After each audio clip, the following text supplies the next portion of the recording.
Assalamu alaikum wa rahmatullahi wa barakatuh. Today I feel honored to talk with you. I feel like I want to talk about something very important, some very sensitive issues when it comes to new Muslims. New Muslims who have embraced Islam, whether just recently or whether the past few years. And I know that there are many challenges ahead, or you already have faced some challenges. And I know I faced some of it myself while I was living in the United States, whether it was from the closed circuit of friends and family or the society. So I just want to say that I understand where you come from, and I want to just basically not only give you support, but I want to go beyond the present condition where a new Muslim may feel. What would a new Muslim feel? What challenges they're going through and how we can overcome it. But I want to go a few steps beyond that. I know for any one of us who have come to Islam, might say return to Islam, maybe for others came to Islam for the first time.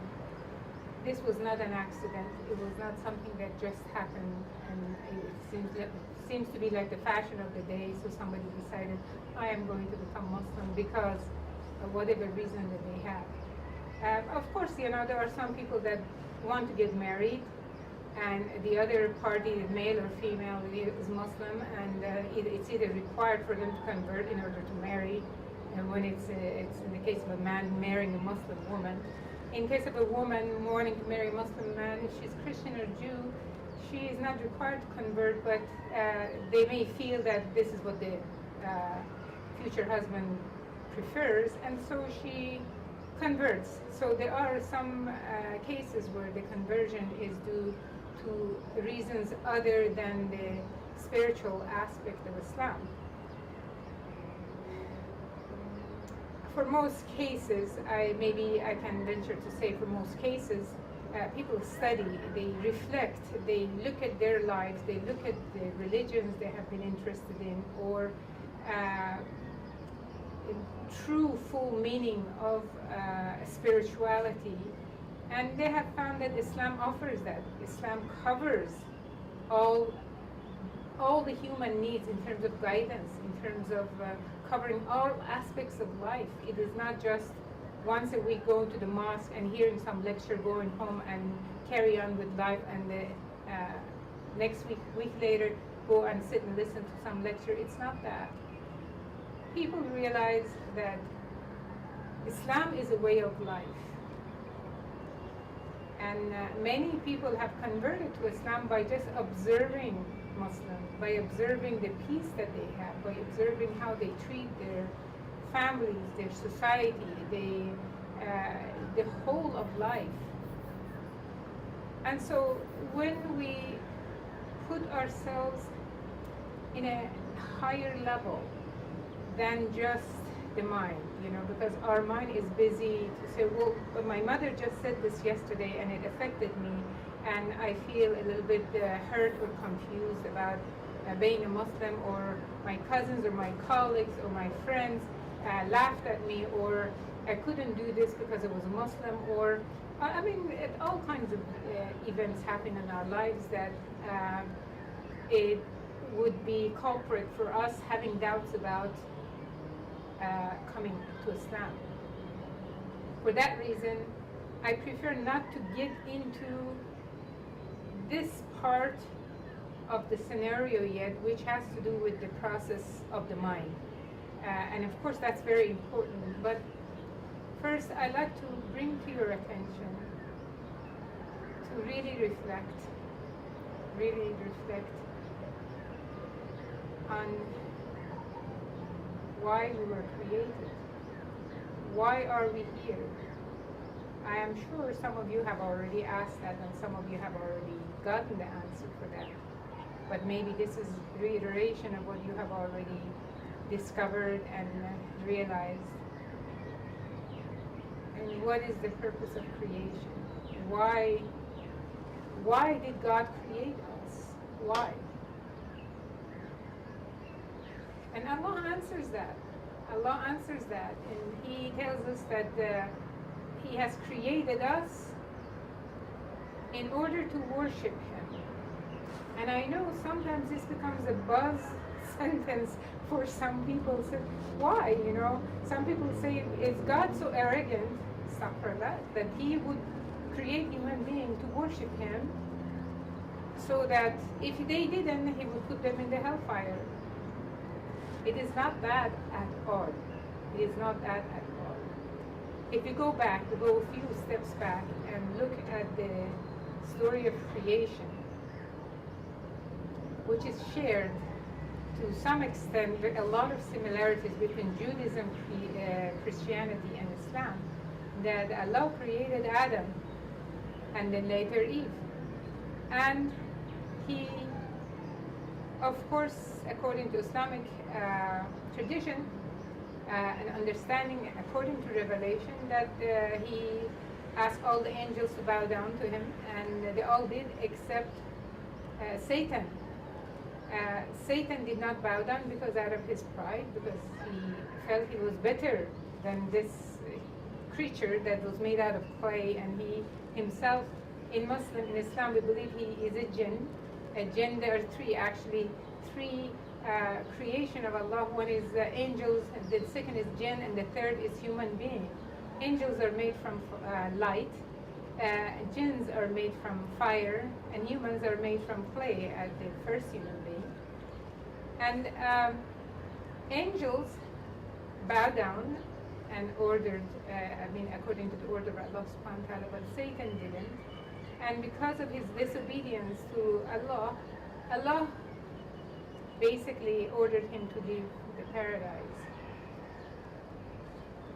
But he was able to tempt Adam and Eve when God ordered them not to eat of certain fruit, and he tempted them to eat it, and thus caused the expulsion of Adam and Eve, and of course he himself was already expelled out of it. So, however, he promised to misguide human being right from the beginning, which he already did, with Adam. Now the difference between Islam and Christianity and the Judaism tradition of the what they call original sin is that Adam and Eve sinned. This was the original sin, and this could not be forgiven except that few thousands of years later, God sent His only begotten Son, Jesus, to be sacrificed on the cross in order to atone for the sin of mankind, for the original sin. And that, the belief is, every child is born into sin, and because of the original sin, the child, that just the human nature, is a sinner, and only through the blood of Jesus this sin could be eliminated. In Islam, we see it differently. Although a lot of the story is similar, it's not just we believe it, it's just God tells us through revelation, authentic revelation, that God did forgive Adam and Eve after they repented. However, they lost the privilege of being in paradise. They were sent to earth, but God continued guiding them. And Adam, we consider he was the first prophet. He received revelation from God, and of course we consider what he did was disobedience, not willful sin. He didn't know even what sin was. He was the first pure human being. So as a result of it, and of course God knew this from the beginning, it's not something that God just found out they're going to be misguided by Satan. God promised them, He forgave them, He promised them that He will guide them. He will guide them. He sent them to earth, but He will guide them, and He would send prophets all throughout human history in order to guide mankind so that they would not be deceived by Satan. Now we have to take a look. We have to really take an objective and deep look at right here, right at the situation, and see what really actually did happen. After Adam and Eve basically descended on earth, he started living on earth, Satan was at work. He was at work to misguide. As we know, their first generation, Cain and Abel, their sons, Cain kills the brother. This is the first human crime against another human. And then we move on all the way. We see, like at the time of Noah, Noah was 10 generations from Adam. By his time, there was so much corruption on earth that Noah, we believe he lived over 900 years, and he spent most of his time trying to guide people. And God gave him instruction to build an ark, which he did, and he kept trying to guide and warn his people that you will all be drowned, believe in God. No one believed except his own close family. So we can see how they were drowned. The whole nation was destroyed. Some people say the whole earth was destroyed. Some people say, well, just his tribe destroyed. This is another issue. But then we can say, okay, a pure family basically stayed behind, and they multiplied. They multiplied by the time of Abraham, and generations later. Again, there's corruption. We read the story of Abraham, Prophet Abraham, peace be upon him, that his whole society was corrupt. They were idol worshiping. His father, was selling idols, worshiping idols, and how Abraham separated himself and Lot, which is his nephew, and they separated themselves and they moved away and started new generations of believers. Again, we take a look and see not too far after that their own descendants got corrupted. My point here is that God sent us prophets in order to guide us so we will not be deceived by Satan, as humans have been deceived over and over and over again. And we know that the last of these blessed messengers was Muhammad, peace and blessing of God be upon him. So if we read the history and we understand how these messengers and their message, they all connect with each other. They all connect with each other. They all carry one theme, and that is worship none but one God. And of course the rituals maybe were different for each religion because of whatever circumstances was with the people and where they lived. But we know that the last message that Allah sent through Prophet Muhammad, and Allah says, today I have perfected your religion and have chosen Islam for you as your religion.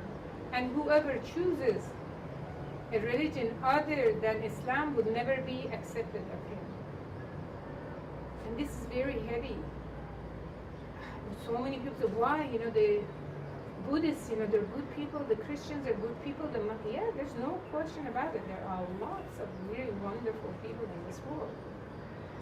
But if we look and see how much corruption has come into the books and the teachings of other religions, then we come back and realize there's only one book that is left, that is the original book, and has not been changed. What does that tell us? That tells us this, that I have the book of Allah in my hand, and all the guidance is right here.